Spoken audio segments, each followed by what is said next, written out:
O Fluminense fez uma linda campanha na Copa do Mundo de Clubes. E agora que voltou, o que esperar do restante da temporada?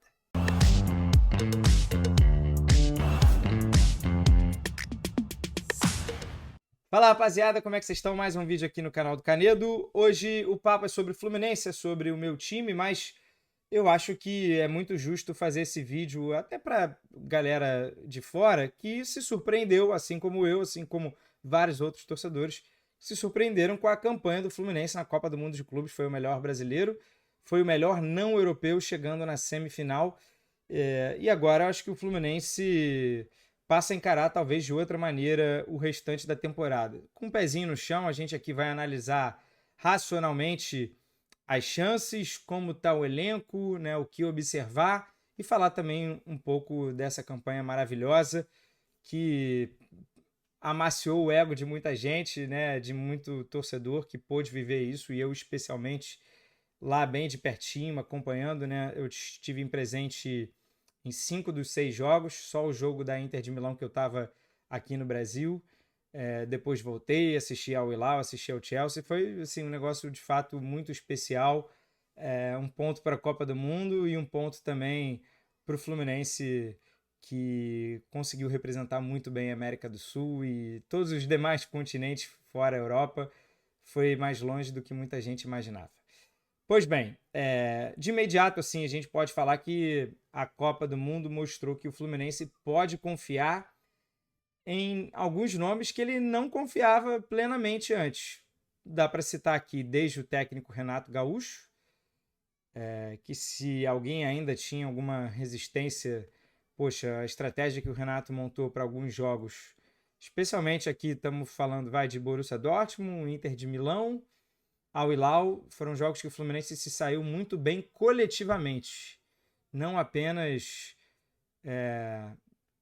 por atuações aí, vai lá o John Arias carregou o Fluminense, é verdade, mas o Fluminense se saiu muito bem coletivamente nesses jogos, como do ponto de vista tático, estratégico, e conseguiu certamente avançar de fase, conseguiu os resultados também graças ao trabalho do Renato, de observação e de até de humildade, né?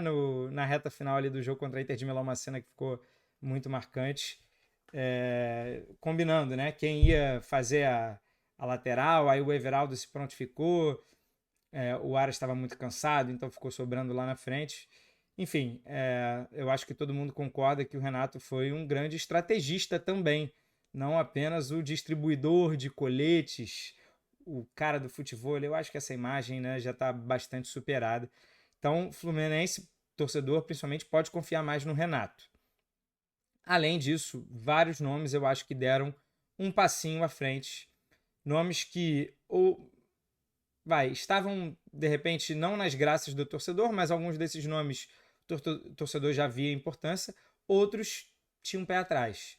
E eu acho que, para citar aqui, Ignacio, Freitas, René, Hércules, Martinelli e Nonato. Todos esses nomes fizeram um belíssimo Mundial, uma belíssima Copa do Mundo de Clubes. Eram peças de elenco, algumas, como eu falei, mais consolidadas do que outras, mas que jogaram futebol de titular. E bota uma pulguinha ali na orelha do Renato sobre o aproveitamento a partir de agora. Unanimidades como Fábio, Thiago Silva, Arias, eu acho que não entram no debate. Enfim, propriamente o Samuel Xavier, que era visto como um jogador titular, né? E eu acredito que seguirá sendo. O Bernal, que era visto como uma possibilidade ali de promessa ali para o meio-campo para poder virar titular, acabou virando nos jogos finais. Eu acho que esses nomes assim não entram no debate, mas a dupla de zaga que estava contestada, né, era quase consenso que o Fluminense tinha que contratar um zagueiro titular. E o Ignacio e o Freitas jogaram muita bola. O Ignacio, a torcida até brincou, né? Virou meio que folclórico, porque teve o episódio do morador de rua que invadiu o quarto dele enquanto o Fluminense estava jogando contra a Inter de Milão e tal. Ou Mamelodi, agora não vou lembrar qual era o jogo. E de repente, depois desse episódio, ele virou uma mistura de Nesta, Maldini com Thiago Silva. Jogou muita bola e o Freitas também fez uma falta absurda. no jogo contra o Chelsea, o jogo da eliminação. O René também jogou muito bem. O Hércules fazendo os gols. O Martinelli, poxa, um cara ganhando muitos duelos ali, incansável no meio campo. O Nonato também, que substituiu o Ganso. E foi muito bem, não exercendo a mesma função, mas foi muito bem também o Nonato nessa Copa do Mundo. Por outro lado, acredito que o ataque não tenha deixado um saldo positivo. Germancano fez um gol muito importante contra a Inter, porém perdeu 3 chances claríssimas aí ao longo do Mundial. E, além disso, teve problemas durante os jogos, né? Isso também ficou notório. O jogo contra o Chelsea perdeu 3 bolas muito importantes ali no primeiro tempo que geraram contra-ataque. Numa delas saiu o gol, né, o primeiro gol do Chelsea. E, enfim, nos outros jogos também. A gente sabe que o Cano é um jogador que vai ser avaliado pela quantidade de gols. E ele vinha até tendo números positivos no começo de temporada, mas quando apertou, acho que o cerco, até mesmo antes da lesão, quando o nível de enfrentamento aumentou, se você for pegar, né, os principais jogos, ele não conseguiu marcar e nem aparecer tão bem. Então, o torcedor do Fluminense já estava vendo o desempenho do Germancano com o pé atrás, e eu acho que esse Mundial reforça isso. O Fluminense já precisava contratar um atacante e agora está mais urgente ainda, está bem claro. Não sei se é o John Kennedy esse cara, né? Falaremos aí sobre possibilidade de reforços. Se fosse o John Kennedy de 2023, ótimo, né? O torcedor assinaria na hora. Mas é um John Kennedy super incógnita, né? Então, e o Everaldo, que na minha opinião até gerou mais jogo do que o Germancano, mas teve o episódio marcante ali do chuta, não chuta, né? Chuta, Everaldo. Um dos meus vídeos até viralizou, né? Brincando não, né? Tava revoltado naquele momento lá na arquibancada contra o Sam. Acho que o Everaldo tem o seu valor, pode ser um centroavante importante para fazer pivôzão, para entrar ali durante o jogo, mas não pode ser titular, né? Não tem o nível para ser titular de um time que ambiciona títulos, como o Fluminense. Então, além de Cano e Everaldo, o Fluminense precisa urgentemente de um centroavante, e eu acho que a Copa do Mundo mostrou isso. Já vinha tendo problema com gol, né? E foi salvo pelos volantes, Hércules, principalmente Martinelli, que fizeram os gols mais importantes. O Ganso também é um nome que sai em baixa desse Mundial. Jogou apenas 45 minutos contra o Sano, que deveria ser o jogo mais simples, mais fácil, mais tranquilo. E o Ganso teve muitas dificuldades. É claro, gente, o 2024 do Ganso foi excelente, né? Se não fosse ele, o Fluminense teria sido rebaixado. Ele foi um jogador, assim, que encantou durante boa parte de 2024. Mas teve a questão ali do problema no coração e não voltou ainda. Fisicamente está muito distante. O Fluminense encara outra realidade nesse segundo semestre, né? O Fluminense não vai jogar contra Inter de Milão e Chelsea, Al Hilal, Borussia Dortmund. O Fluminense não vai fazer esses jogos no segundo semestre. Mas com a sequência também de quarta e domingo, é difícil imaginar que o Ganso volte a ser titular incontestável do Fluminense. É muito difícil. E ele teve o contrato renovado até o fim do ano que vem, assim como o Germancano. Eu imagino que neste exato momento que eu estou gravando o vídeo aqui, né, antes da volta do Fluminense no Brasileiro, a diretoria deve estar pensando, olha, vamos contratar alguém para essa posição ou não? Porque o reserva dele, em tese, seria o Lescano, que é um cara que está vindo do futebol paraguaio, muito jovem, precisa de um tempo para se adaptar e talvez não esteja... Talvez não, né? Ele não está pronto agora, senão também teria jogado no Mundial, não jogou. Lima não é esse cara, o Nonato também não é esse cara. Acho que o Nonato entrou no time em situações mais específicas, em jogos que o Fluminense for precisar abrir a defesa adversária. Também não acredito que vai funcionar muito bem, então acho que o Fluminense precisa contratar um meia. Falei de um atacante, um meia, e eu fecharia essa conta com um quarto zagueiro. A gente pode falar sobre isso, daqui a pouco eu vou chamar uma planilha que eu fiz aqui. Tem mais um ponto que eu acho que a gente tem que falar sobre os titulares. Quem serão os titulares? Principalmente quem é o titular da outra ponta, né? Uma delas é do John Arias. Quem vai ser o titular no meio-campo? quem vai ser o zagueiro ao lado do Thiago. O Freitas é canhoto e combina muito bem, mas o Ignacio jogou muita bola. Eu acho que tem algumas interrogações aí que o Fluminense vai precisar responder em breve, porque daqui a pouco também começa mata-mata de Sul-Americana, mata-mata de Copa do Brasil, e o Brasileirão já volta agora. O Fluminense tem até alguns jogos atrasados, então a partir de agora, se o Fluminense fizer um relativo sucesso nas Copas, vai jogar quarta, domingo, sempre. Só com aquela pausinha ali na data FIFA. Então, vai precisar de elenco e nos jogos grandes vai precisar que os titulares estejam tinindo. O Soteldo jogou uns minutos contra o Chelsea, né? Tava lesionado, mas eu não sei se o Soteldo já vai ter bola para ser titular. Não sei se na cabeça do Renato o Soteldo é titular, vai barrar o Canóbio ou o Serna, ou enfim. Eu imagino que o Fluminense joga com 3 atacantes por conta dessa nova realidade, né? Não vai enfrentar os europeus a todo momento. Deixa eu chamar aqui a segunda tela, que tem uma planilhinha que eu fiz para dar um retrato de como está o elenco do Fluminense. Aqui, ó, aqui na direita tem o precisa contratar. Então, de cara, a gente já pode falar, na minha avaliação, né, que o Fluminense precisa de um zagueiro para ser a quarta opção. Thiago Silva titular, mas não vai jogar todos os jogos. Ignacio, Freitas, e aí um quarto zagueiro, de preferência que jogue pela esquerda, mas vou priorizar aqui a qualidade do atleta. Porque o Thiago Santos não acho que esteja pronto para ser esse cara, ou, na minha opinião, né, já até foi, né? E Manuel tampouco, assim, quando entrou, não foi bem e está com o contrato se encerrando no fim do ano. Eu acho que vai passar e vai ser isso aí. Contrataria um meia, justamente por conta dessa interrogação de Paulo Henrique Ganso, Lescano, Lima.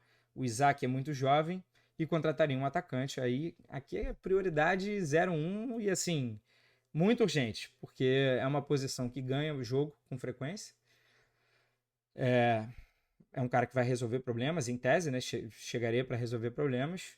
E o Fluminense tem problemas, né? Eu acho que o diagnóstico é esse. O Fluminense tem problemas hoje no ataque. Mas a gente pode falar da situação de elenco como um todo, né? E de como o Fluminense talvez esteja um pouco preso em relação a futuro, que é uma das críticas que eu faço, uma das poucas críticas, tem muito mais elogios a fazer sobre o que o Fluminense alcançou, não só na Copa do Mundo, mas nos últimos anos, né? O salto competitivo que o Fluminense deu. E o Mundial mostrou que, de repente, as coisas, né, não estavam tão ruins quanto o torcedor, de repente, achava. Mas volto a reforçar também o que eu falo sobre a Copa do Mundo de Seleções. É um torneio de tiro curto, que dura um mês, que tem até 7 jogos, e as coisas eventualmente podem dar certo. Né? Eu acho que os jogadores do Fluminense estavam com setinha verde para cima, enquanto a barrinha de estamina estava alta, o Fluminense também jogou muito bem. Alguns dos melhores jogadores do Fluminense jogaram muitíssimo bem. Houve o acerto de estratégia, houve a situação de chaveamento que acontece em qualquer edição de Copa do Mundo, e aí o Fluminense chegou numa semifinal. Nem por isso as coisas serão maravilhosas, nem por isso o Fluminense sai da Copa do Mundo como favorito a algum título, acho que não, mas o Fluminense pode se dar o direito de sonhar, né? Se não com o Campeonato Brasileiro, pontos corridos, de fato, acho que vai imperar aí a qualidade de elenco, de Flamengo, de Palmeiras, mas as Copas, sim, né? As Copas acho que estão aí, principalmente a Sul-Americana, em que o Fluminense não vai enfrentar alguns dos gigantes do futebol brasileiro que estão na Libertadores. Mas eu só queria chamar a atenção para esse vídeo não parecer que um super oba-oba e, se for fazer qualquer crítica, ponderar, né? Porque o ano do Fluminense está até aqui bem acima das expectativas. Vamos falar aqui do elenco. Está separado pelas cores, né? Está na ordem aqui de posições, tem a idade dos atletas, o tempo de contrato, a nacionalidade, os minutos da temporada.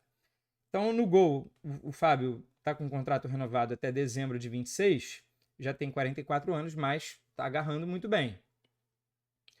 Acho ótimo, né, que o Fluminense possa contar com o Fábio, e tem que agradecer mesmo o fato de o Cruzeiro não ter segurado ele lá atrás, e ele caiu no colo do Fluminense, e se tornou um ídolo do clube, conquistando a Libertadores, fazendo essa Copa do Mundo. Mas o Fábio já está quebrando todos os recordes de idade, de longevidade, de número de jogos. Em algum momento, o Fábio vai cair de rendimento. Isso vai acontecer. Eu acho já muito interessante, pelo menos se o Fábio fizer um segundo semestre na média dele, tá dominado. Mas para o ano que vem eu acho muito importante o Fluminense começar a preparar essa passagem de bastão. Não sei até que ponto o Fluminense vai poder se apegar ao Fábio eterno e vai ser isso aí. Em algum momento, talvez ele ou sofra lesão por conta da idade, ou vai cair de nível por conta da idade, algo totalmente compreensível, que ele já faz é um milagre. Então, acho que na virada do ano o Fluminense precisa se preocupar com isso. E não é o Vitor Eudes, o goleiro com esse potencial de titular. Acho que nem os dois moleques, né? O Pitaluga e Gustavo Ramalho. Então, o Fluminense vai precisar ir ao mercado. Lateral direita, o Guga. A galera brinca muito que é o protocolo Guga, né? Em alguns jogos importantes aí do Fluminense nos últimos anos, o Guga entrou numa fogueira, o Samuel ou estava suspenso ou lesionado e o Guga foi bem. Não foi o caso do jogo contra o Chelsea. O Guga foi muito mal contra o Chelsea. Também enfrentou o Pedro Neto, que é um baita de um jogador. Aqui no futebol brasileiro, ele vai enfrentar jogadores piores. Mas chama muita atenção assim, do torcedor e o aspecto físico do Guga. O Guga, ele é 9 anos mais novo que o Samuel Xavier, ele tem um físico muito pior. Ele não aguenta jogar o jogo inteiro, ele não aguenta manter o ritmo, ele não aguenta ir e voltar toda hora. Podem perceber ali, em alguns contra-ataques o Guga se mata tentando correr para chegar no atacante e não consegue. E eu não sei até que ponto, com o contrato do Guga se encerrando no fim do ano, se vale a pena renovar. Ou se o Fluminense deve buscar um outro lateral, já também pensando em substituir o Samuel Xavier, que tem 35 anos, que hoje é titular. Os minutos dizem isso na temporada. Tem contrato até o fim do ano que vem, mas pode ser também que as coisas mudem rapidamente. É um titular de idade elevada. Então, é uma posição para o Fluminense se preocupar na virada do ano, não nessa janela de agora. A zaga a gente já falou, né? Thiago Silva, Ignacio e Freitas. Poxa, Ignacio e Freitas mostraram-se ótimos nomes e têm ótimas idades. O Thiago, não sei se vai durar até o meio do ano que vem, que é a Copa do Mundo, ou se vai renovar até o fim do ano que vem. Eu contrataria pelo menos um zagueiro agora para a sequência do ano e talvez um nome jovem que possa entrar ou subir um degrau nessa rotação aí com a ausência do Thiago. Mas é uma posiçãozinha que talvez demande um ajuste agora. Lateral esquerda, temos René e Fuentes. Aí eu acho que tá bem na média, sabe? O Fluminense não tem laterais espetaculares, mas tem laterais corretos. O René, principalmente, acho que o René é o titular aqui da posição. E o Fuentes, que teve altos e baixos, não é super confiável ainda, mas eu acredito também a um período de adaptação ao futebol brasileiro. Eu acho que vale insistir. Acho que o Fluminense precisa ir ao mercado agora. De volante, eu elogiei tantos volantes, né, no início do vídeo. Acho que o Mundial mostrou que o Martinelli é um jogador muito importante do Fluminense. O Hércules, que foi contratado com esse peso, não estava jogando, virou esse cara. O Nonato deu um passo adiante e o Bernal é um jogador que o torcedor deposita esperança. Então temos aí 4 nomes muito importantes. O Otávio está lesionado, apesar de ter contrato até 27, é mais um perfil de primeiro volante, ele está lesionado. E o Wallace Davi é um moleque que o Fluminense tem que dar oportunidade nesse segundo semestre, que ele é muito elogiado na base, é da geração 2007, tem contrato longo, renovado, então não tem que mexer aqui, tá? O Fluminense está muito bem de volante e repare nas idades também, né? O mais velho é o Otávio. O Fluminense tem, na verdade, só que se movimentar para comprar o Nonato, acho que já está querendo fazer isso com o Santos, não vai ser caro. E de resto, tá muitíssimo bem. Se não perder ninguém, evidentemente, eu acho que é uma posição que o Fluminense está bem situado para os próximos anos. Meia, já falamos, né, sobre a situação do Ganso, que tem contrato até o fim do ano que vem, mas nesse ano ainda não deu para contar com ele. O Lima, que é um jogador no máximo de elenco, é um cara que vai substituir, de repente alguém é suspenso num jogo, Às vezes ele acerta uns chutes de fora da área, mas ele não pode ser visto como um titular. O Lescano, que é uma promessa, né? Neste momento é uma promessa. E o Isaac, que é outra promessa, que tem só 18 anos, tem um físico ainda muito franzino e tal. Jogou a maioria desses minutos veio no campeonato estadual, então eu contrataria um meia. Se o Fluminense for jogar num 4-3-3, num 4-2-3-1, contando com um meia cerebral, precisa contratar, tá? Precisa contratar. Porque o segundo semestre ele vai exigir bastante de nível de atuação para o Fluminense. E em jogos que o Fluminense vai precisar ser o protagonista do jogo. Pontas, olha só quanto roxinho aqui para pontas. O Fluminense tem muito ponta. Me estranhei até a contratação do Soteldo nesse sentido, porque acho que já tem muito nome. E, ao mesmo tempo, não tem unanimidades. Tem o John Arias, que é o 0-1 do elenco nesse momento, o craque, que está recebendo proposta, que pode sair, fez o que fez aí na Copa do Mundo. Quem é o titular do outro lado?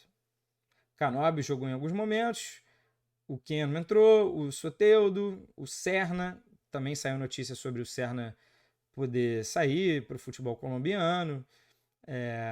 E não tem assim, Paulo Baia, o Lavega, que é muito moleque, quase não jogou, o Riquelme Felipe, que é outro moleque muito promissor da base, mas também não jogou ainda bastante. Quem vai ser esse cara? Né? Eu acho que o Fluminense, se perder o Aras, mesmo com essa quantidade, tem que contratar, porque não tem ninguém nem perto do nível do Aras. Se mantiver o Aras, tem que decidir quem vai ser o titular do outro lado. Tem que ver se algum jogador vai abraçar essa oportunidade. Eu tinha esperança de o Riquelme Felipe se firmar esse ano. Espero que ele ganhe minutagem, mas o Riquelme joga também do lado direito, que é o lado predileto do Aras. Mas o Aras também já jogou do lado esquerdo. Ou o Aras poderia jogar centralizado e jogar o Soteldo do lado esquerdo, ou o Keno, ou o Serna, não sabemos. Aqui eu manteria essa galera por achar que já tem muita gente. Não vale a pena contratar mais um nome. Só se o Aras sair, evidentemente, teria que contratar alguém com status de titular. No ataque também já falamos, Germancano e Everaldo apenas. Com a saída do Cauã Elias, isso já estava claro desde o início do ano. E faltou o Fluminense na Copa do Mundo ter um nome mais confiável para o ataque. Germancano é ídolo, teve o seu contrato renovado, mas não é um momento de confiar muito no Germancano dentro de campo. O Everaldo, eu acho que o torcedor já se tocou também que o Everaldo não tem um futebol de titular. Pode ser um cara ali importante dentro do elenco, é isso. Precisa contratar um atacante. Então, a gente chega nessa equação aqui de 3 reforços para essa janela. O Fluminense está ganhando muito dinheiro, vai ter um baita de um desconto ali aproximado de 30% da sua receita bruta, mas vai ganhar um dinheiro que vai permitir ir ao mercado. Eu acho que a prioridade do dinheiro tem que ser pagar a dívida de curto prazo. Mas o Fluminense pode separar parte desse montante para ir à janela agora e atacar as carências que tem para conseguir fazer um segundo semestre de disputar os títulos do mata-mata. Se não vier um desses dois títulos, Copa do Brasil ou Sul-Americana, o Fluminense precisa se classificar para a próxima Libertadores, porque está muito claro que o Mundial fez o jogo virar, né? Bem na prática. Então, a gente ainda não sabe o que a FIFA vai fazer com a próxima Copa do Mundo de Clubes, se ela vai aumentar o número de vagas geral, se vai aumentar para a América do Sul, se vai mudar os critérios. Se aumentar, pode ser que os brasileiros se classifiquem também via ranking. E aí você precisa jogar Libertadores, fazer boas campanhas e subir nesse ranking. Talvez seja uma saída, tá? Então tem que jogar Libertadores, o Fluminense precisa estar na Libertadores. Então seja via Brasileirão, seja via ganhando um dos outros dois torneios que eu considero viáveis. O Fluminense não é favorito em nenhum deles. Talvez o Fluminense seja um dos favoritos ao título da Sul-Americana, mas tem um potencial confronto com o Bahia nas oitavas de final, que é quase 50-50. E na Copa do Brasil, geralmente é uma caminhada épica, né? Tendo que ganhar, tendo que eliminar muitos grandes clubes brasileiros. O Fluminense já está nas oitavas de final, pega o Inter. É isso, tá, minha gente? Acho que num sentido geral, o Mundial deixou ótimas notícias. O Fluminense escreveu uma linda história dentro da Copa do Mundo, chegou até a semifinal, chocou muita gente, impressionou, surpreendeu seus torcedores, mas o ano continua, né? O Fluminense não pode se satisfazer agora com essa semifinal de forma alguma e tem que sonhar, tem que almejar com ganhar uma taça, né? E tem talvez potencial para isso. Se fizer essas contratações e for certeiro e mantiver o Arias, as chances aumentam ainda mais. Valeu? Deixa aqui o seu like, se inscreva no canal, ativa o sininho, por favor, para você receber a notificação de vídeo. E, evidentemente, deixa aqui o seu comentário, o que você acha sobre a sequência da temporada, como foi o Fluminense no Mundial, se você concorda com a minha análise aqui de carências, de elenco e tudo mais. Tamo junto, viu, rapaziada? A gente se vê na próxima, voltando a fazer vídeos aqui no canal do Canedo, um vídeo por dia.